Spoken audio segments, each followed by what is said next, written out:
আপনারা কি জানেন একসময় দুবাই ভারতেরই অংশ ছিল? হ্যাঁ, ঠিকই শুনছেন। আজ যেখানে দুবাই একটি গ্লোবাল লাক্সারি হাব, যেখানে সারা বিশ্বের মানুষ শপিং পারপাসে, বিজনেস পারপাসে আসে, সেই দুবাই একসময় ছিল ব্রিটিশ ইন্ডিয়ার অংশ।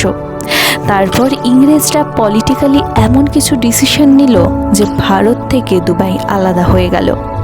বিংশ শতাব্দীর শুরুর দিকে দুবাই, আবুধাবি, ওমান, কুয়েতের মতো অনেক শহরই ব্রিটিশ ইন্ডিয়ার কন্ট্রোলে ছিল।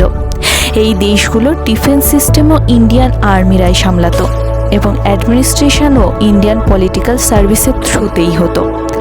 ব্রিটিশ ইন্টারপ্রিটেশন অ্যাক্ট 1889 অনুসারে এই রিজিয়নগুলো লিগালি ভারতের অংশ হিসেবেই বিবেচিত হতো। এখানে ইন্ডিয়ান রুপিও চলতো। পাসপোর্টও ইস্যু করা হতো ভারত থেকেই।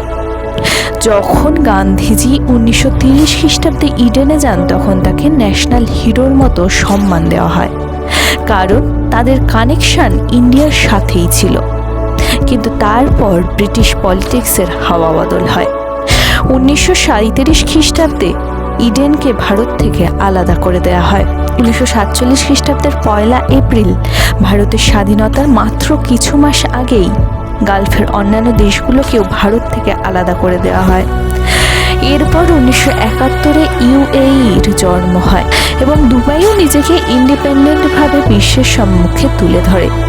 কিন্তু যদি ইতিহাসটা এমন না হতো, তবে গালফের এই অয়েল রিচ রিজিয়নগুলো ভারতেরই অংশ হতো।